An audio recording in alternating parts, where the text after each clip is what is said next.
Thank you. It's a pleasure to meet you. Thanks. Well, thank you very much, Mayor Johnson, for that introduction. And I also want to thank Michael Alt and Maria Robinson from the Downtown Partnership for inviting me to speak here this morning.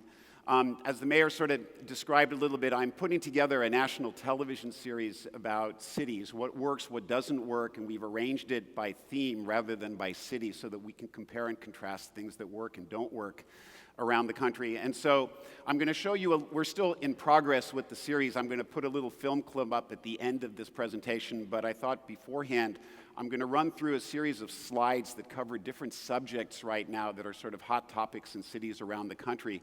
Because Sacramento, I mean, I grew up in that city, that suburb of Sacramento down I-80 across the Bay Bridge in San Francisco where I live.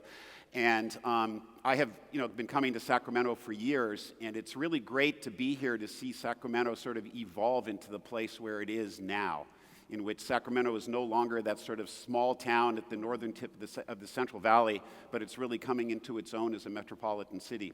So with that, let me show you a few things about what else is going on around the country to sort of provoke some ideas based on some experiences that are going on elsewhere. So I'll start with the slides.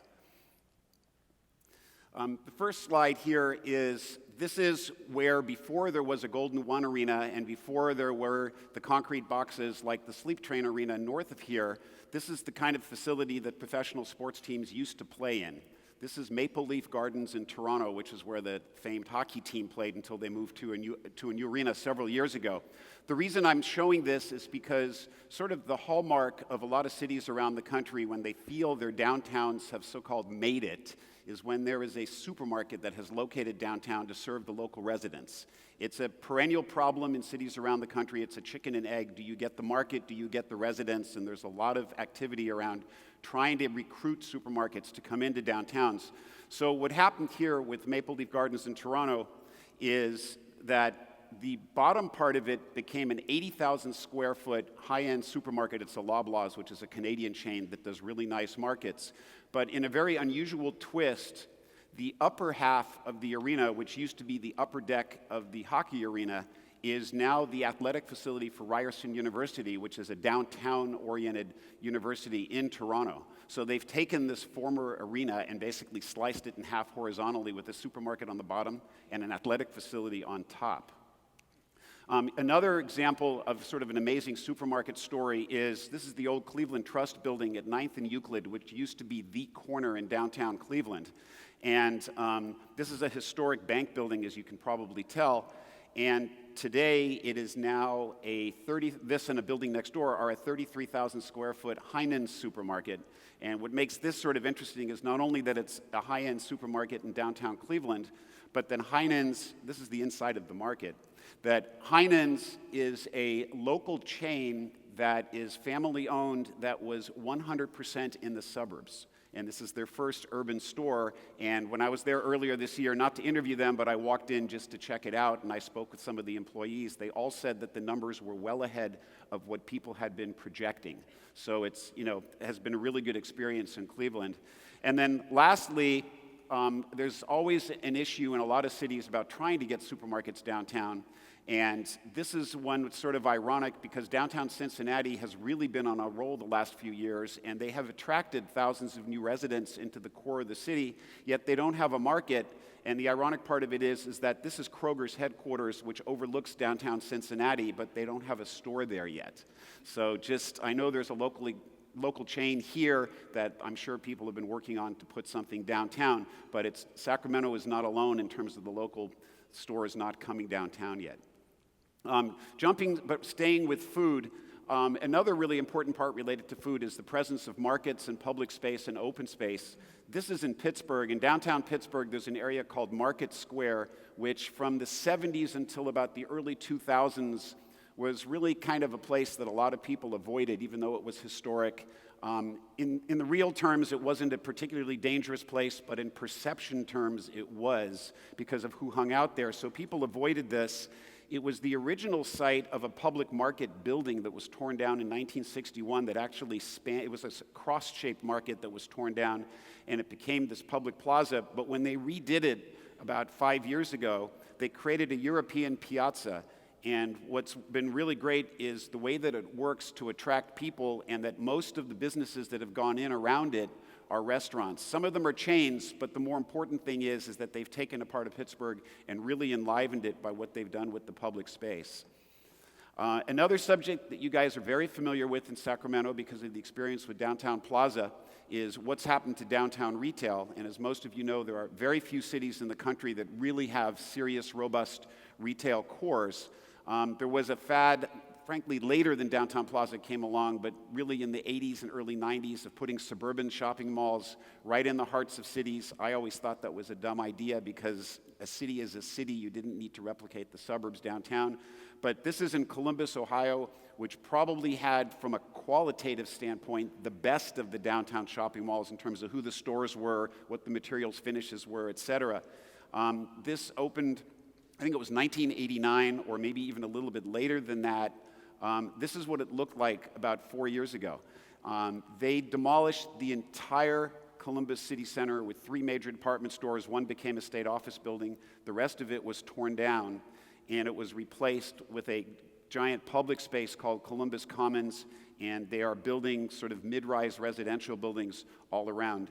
This is not the most inspired urban design. I don't know yet if this is really what's intended in terms of permanency, but there is a parking garage underneath that lawn that's left over from what the shopping mall was about.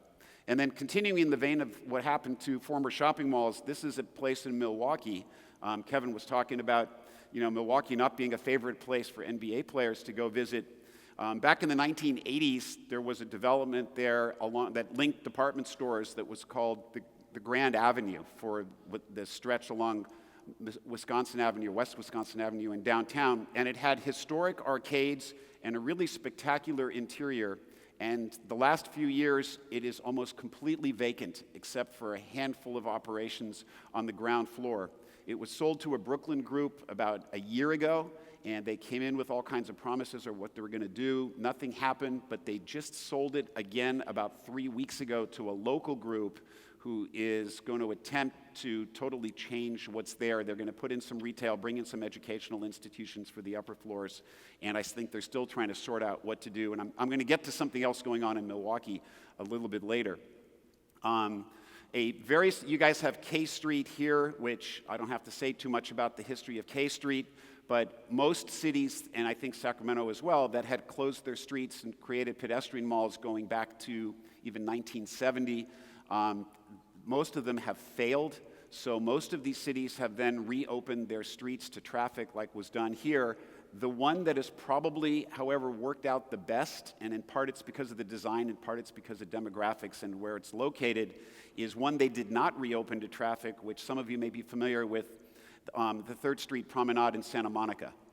And that was redone a few years ago with a San Francisco design firm, and it's become an incredibly popular place. The interesting thing about this is, though, it became so popular, and it was anchored by movie theaters with an old shopping center at the end, that it became so popular that what's happening now is that real estate investment trusts are buying up lock, stock, and barrel both sides of these kinds of commercial streets around the country and turning them into effective shopping centers or shopping malls. We can argue whether that's good or bad, because the good side of it is it's investment and the buildings are maintained and there's upkeep. The downside of it, of course, is when you go along there, the tenancies, while they may be great stores, the tenancies are very much the same as one sees in every other place. At the end of the Santa Monica Mall was an old 3-department store, Han Mall, from the 1970s, that about 3-4 years ago was completely, was done here, but you demolished everything except for the Macy's. It was completely blown apart to create this open-air mall, and when you go to the upper floors, there's a deck on top, there are restaurants, and there are views of the ocean from there, and that's at the end of the Santa Monica Mall, which runs from Wilshire South to Santa Monica Boulevard, and that's been a really successful kind of transformation of a retail space or a retail sort of community downtown. Jumping subjects, something else that's going on, I wanted to show a couple examples of what I think are better examples of this kind of development, are the reuse of industrial buildings that are sort of on the edge of downtown, and not just buildings, but sort of entire multi-block, what were industrial complexes. For those of you who've been to San Antonio, there's a place called the Pearl Brewery in San Antonio. That's the main building down the street there. And the Pearl is just north of downtown. They've extended the Riverwalk so it reaches the Pearl. And what's been done there has just been phenomenal. They have built blocks of new apartments. There are a dozen restaurants. There are stores. There are open spaces. There are bars. There are public event spaces. There are offices. And it's all done at a very, very high level from a design standpoint. That's actually an old building that's about to open as a large hotel, and that's the northern extension of the Riverwalk coming up from downtown San Antonio. And that's the inside of the brew house that's there, one of the dozen eating establishments. There's also a culinary school that's there, and one of the main missions of the culinary school is to train kids from the inner city in San Antonio to then go work in the food and beverage industry in San Antonio, and my understanding is that that has worked out really well as a kind of civic resource. And just as the picture of the stables there, this is a public event space, but that'll give you, from a design quality standpoint, an idea of what they've done. Another place that's one of the hottest places to go in Toronto is an area called the Distillery District, which is just east of downtown. And this is a picture from a book about how there was a whole series of distilleries along Lake Erie there. But this is an aerial view of what the Distillery District looks like right now. There's the old buildings that have been renovated, but all around it are condominium towers. And I mean, Toronto's kind of on fire as a city anyway, but this is what it looks like when you walk through there. There's a tremendous amount of not only restaurants and shops, but there's a tremendous amount of attention devoted to performance spaces and to artist groups that are housed in this complex. And that's a night shot of the distillery complex in Toronto. One other thing that's been done in sort of industrial areas, if you will, this is light industrial, and I kept this in. I was going to take this piece of it out, but I decided because Sacramento was hot and Sacramento was flat, that showing you what was done in what's called the Wynwood area of Miami, which is another red-hot district right now.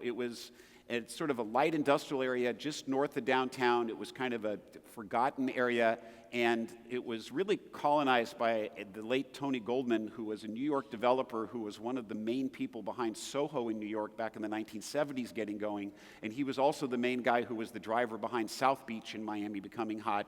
He decided on picking Wynwood as a place that would be sort of the next great thing and sort of colonize the area with art. And that art meant not just art in terms of getting galleries, but when you go down there, there are these nondescript tilt-up warehouses and one-story concrete block buildings, and everywhere you go there are bright colors, and there are all, that's the way the sidewalks and the crosswalks look there.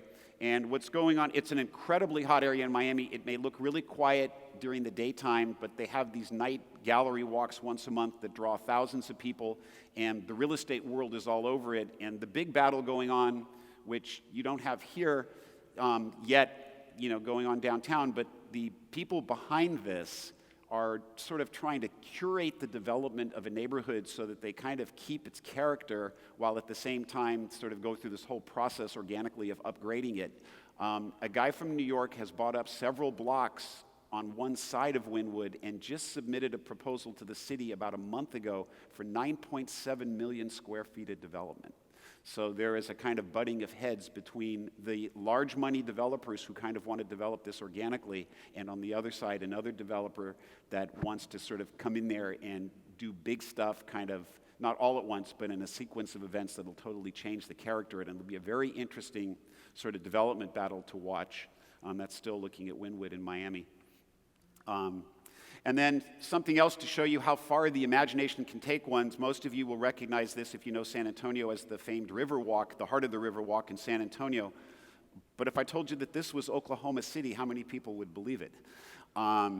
Oklahoma City extended a river, then they renamed the river into a stretch of downtown called Bricktown, which was a series of old brick warehouses, and that's how it got its name. There's now a minor league ballpark and a movie theater and some hotels. It's a big nightlife spot in Oklahoma City, and that's kind of what it looks like at night. But it's just to say that as long as you have the imagination and you have people and the leadership and the will, you can do sort of amazing things that people would be surprised at. Oklahoma City in particular is a city I think that Sacramento should just be aware of what's going on, because it is also a state capital.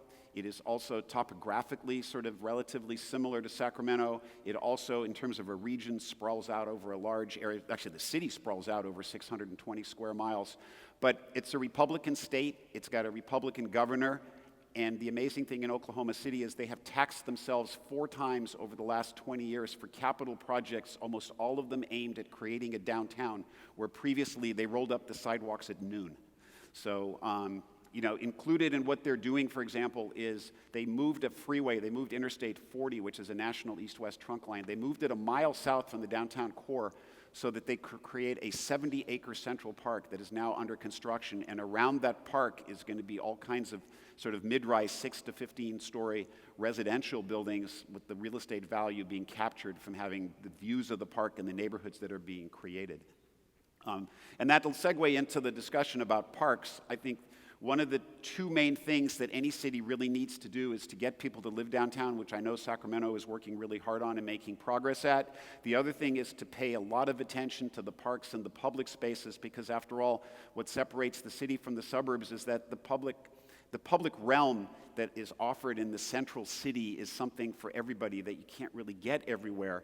This is a picture of Railroad Park in Birmingham. This is right on the other side of, so they're elevated sort of on an embankment 4 railroad tracks, and it's a 19-acre park that opened not that long ago. It was designed by a designer in Berkeley, and it has been incredibly successful and transformational in Birmingham in terms of how people see the city, how people see downtown. So that's just sort of a bit of a view. One of the things in Birmingham they were concerned about, would everybody feel comfortable going to a park like that? Would people from the inner city, people from the suburbs, people from downtown? And the good news is that so far everybody has felt comfortable, and it's been very popular across all the segments of the city's population. And that's just another view of the park. And because of that park and because of everything that's going on nearby, this is a former power plant that is just on the other end of the park, that is now going to have its own open space and be transformed into a citywide cultural center. And across the street from the park, this is one side of one of the better minor league ballparks around the country that opened last year for the Birmingham Barons. And then segueing into sports, because it's on everybody's mind here because of the Golden One Center that's coming downtown, I thought I would just show a couple of pictures of some cities that are doing some things with sports arenas that people in Sacramento, if you're not already aware, should be aware of, both for what to do and also some pitfalls. This is in Kansas City. This is the Sprint Center downtown, which for my eyes is a pretty handsome arena. It's a glass bowl all the way around. It is across the street from a project called the Kansas City Power and Light District, which is a multi-block entertainment center downtown that is heavily city funded. It was the biggest bond issue in Kansas City's history. And, a lot of people get caught up with the buzzwords of the day that you've got to have a downtown entertainment zone. It was not related to the arena, but they get caught up with, we've got to have entertainment and this is the thing to do, and it was the hot thing to do. And the city is still paying somewhere between $12 and $15 million a year out of its general fund to help subsidize this, which is a cautionary tale about not to drink too much of the Kool-Aid, and especially not to expend the city dollars chasing that Kool-Aid. This is a picture of Detroit. I guess I've got a pointer here. This site right here, where I'm pointing, is the site for the new Detroit Red Wings arena that is under construction right now. But the Red Wings arena, like so many other projects, just like you guys are doing in Sacramento, it's not just an arena, but it's the area around it that is in between Midtown and Downtown, which is going to help anchor that community. But that is underway in Detroit right now. It also has, even though the owners are fabulously wealthy, and Detroit land, as you guys know, is fairly inexpensive, it has a very, very heavy public subsidy for this project, although there's a lot of private money going in. And then we'll come back to that favorite NBA town. We'll come back to Milwaukee. This is Milwaukee looking to the north. That's, whoops, I hit the wrong button here. There we go. That is the Bradley Center where the Milwaukee Bucks currently play, which is next to the old Milwaukee Civic Auditorium over here. And so if you have a city like Milwaukee, what do you need most? You need to put a third arena next to the other 2 that you have. And so because the Bucks were threatening, like everybody else does, to leave town, there was a deal reached in which the state and the city teamed up, and half the project that's coming ahead is going to be publicly funded. But what they're going to do is, on this site here, the new arena is going to go over here, and there's going to be a development this is an old freeway that was taken down in Milwaukee, and it's another cautionary tale. It's a great idea to take freeways down. It's very important, but in Milwaukee's case, because of the real estate market there, that's been vacant land for about a dozen years. And so part of this deal is they gave preferential land treatment to the developers of the arena. So there's going to be, assuming everything goes well, the arena is going to break ground fairly soon. There will be the arena. They're going to wreck the Bradley Center and then put a mixed-use development there, but also the old site of the Park East Freeway is going to be developed as an intensive use. Because Milwaukee actually has quite a lot of things going on downtown, but it's the residential base that they're missing, and the arena will probably help jumpstart some of, just like it has here, some of the excitement in terms of what's going on in the city. And then while we're talking about freeway removal, because you guys have I-5 here that kind of, separates the city from Old Sacramento and the riverfront, is many of you might have heard of a few years ago the infamous or the famous Big Dig in Boston. And so the picture on the left is when the elevated I-93 was up. It was the freeway that separated the city from the historic Italian district, the north end, and from the waterfront. And on the right side is when the Big Dig was completed and the tunnels were dug and the freeway is underground, and what they replaced it with is what's called the Rose Fitzgerald Kennedy Greenway. I show this because it's a great thing that they took the freeway down. I would argue it's not such an exciting thing with what they did with it. What they did is they sort of left the gash that the freeway had done before, and yes, they created a park, but a lot of the time it might be visually nice, but it's kind of a dead zone that still has that gigantic separation, in which Boston, as many of you know if you've been there, it's such a tightly packed city that what you wanted to do was keep that sort of density and crowding together. But this thing was really done by engineering first, second, and third, and nobody really thought until afterward what to do on top of the freeway that was taken away. That's another picture of the park. The pictures make it look really nice, but you'll also notice that there's no people in there. And then we'll go to another example of what one can do with a freeway, and this is in Dallas. And this is a picture in Dallas, and this is also, believe it or not, you are standing on top of a freeway that goes downtown that was sunk. It's on the north side of downtown. That's what it looked like right now. On the left side is downtown Dallas. On the right side is what's called uptown Dallas. All the action these days economically, regionally, the economics are that the job growth is actually in the north, outside of the city to the north, so that the Downtown Partnership, which I'm sure Michael knows the people, in Dallas have basically embraced not just the downtown core, but they've embraced uptown, and they now have 15 districts around the city core that they call sort of greater downtown Dallas, because given the size of the metroplex down there, it's a much smarter idea to at least just get people into sort of, for the outside world, they all think it's downtown Dallas anyway. What happened is they built a park on top of the freeway that's sunk. It's 3 blocks. It's called Clyde Warren Park. It has been incredibly successful in terms of drawing people. It is also extremely heavily programmed, which means it costs a lot to run.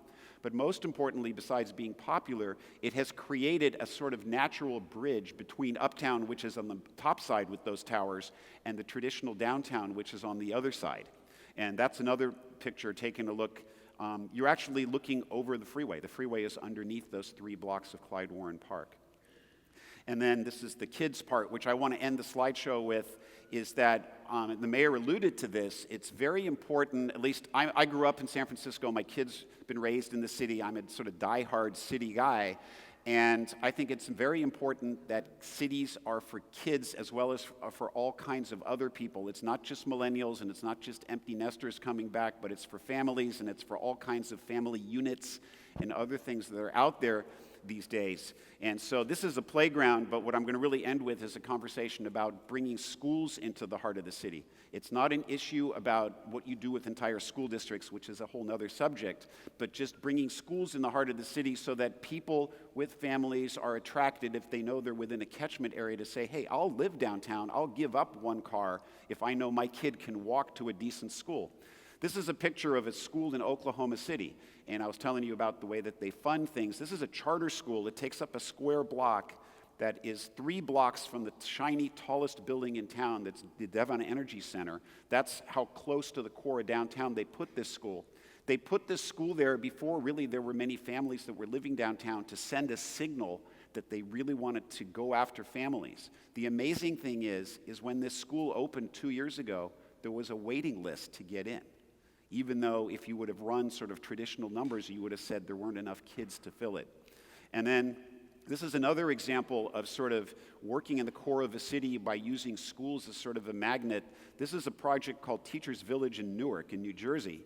And this is a project that they built 3 charter schools as the anchors of a multi-use development. And along with those 3 charter schools, the first phase had 214 housing units aimed for teacher housing, or geared for teacher housing, and then there are more residences and stores and things to come. This is right on the edge of downtown Newark. That's what it looks like when it's still sort of in the works. But it's a really ambitious project. I don't know enough about how successful it is yet to comment on it, but part of what I'm trying to do in terms of looking at what's going on around the country is not just look at what works and doesn't work, but also look at who's pushing the envelope, who's thinking outside the box. You know, where is the thought process, and who are the people who are kind of leading that charge? And then lastly, from the slideshow part, this is a little cafe in North Beach in that little burg over there across the bay. And it's probably about 6 feet wide, and it's probably 6 feet deep and 15 feet wide. And in terms of what I'm trying to do with regards to the TV series at large, is to give people an idea of how do you create the ability to create stuff like this that really, in a sense, doesn't make sense, that nobody really thinks of, but when you walk by it, you say, wow, that's a really cool place. And to enable it so that not everything is so pre-planned and pre-positioned, but that there can be kind of organic growth and organic changes, because that's, after all, what cities are about.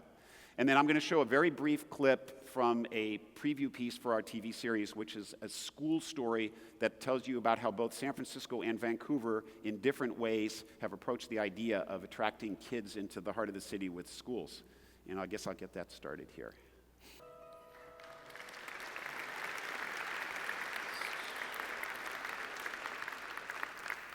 So just to comment about Mission Bay in San Francisco, there are over 500 kids that live in Mission Bay, which was also a surprise to me that there would be that many that were there. But the school district, who was given free land as part of the deal with the University of California, San Francisco for the medical center land deal, the school district still has no idea what they're going to do. And on the ground, unfortunately, I had lots of people say, do you want to meet more parents who have left? Do you want to meet more people who are leaving?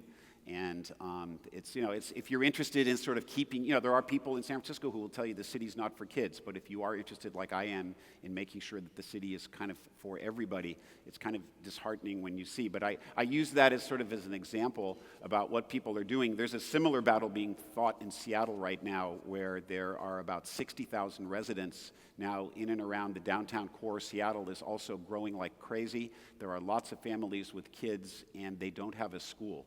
And there's a lot of political momentum to get one. The school district has been reluctant to build, but I think something is going to happen, probably faster than happens in San Francisco. So I think that's it. Again, I want to thank everybody for inviting me and tell you that I am, as somebody who has seen Sacramento over the time, just a couple of closing words. Number one is, with all the excitement about the arena, not to lose sight of the fact that the arena and everything about it that's coming here is phenomenal, but you guys should look at it as really the beginning of a new Sacramento, as opposed to you've made it and you've gone over the top and now you rest on your laurels. It's a tremendous opportunity.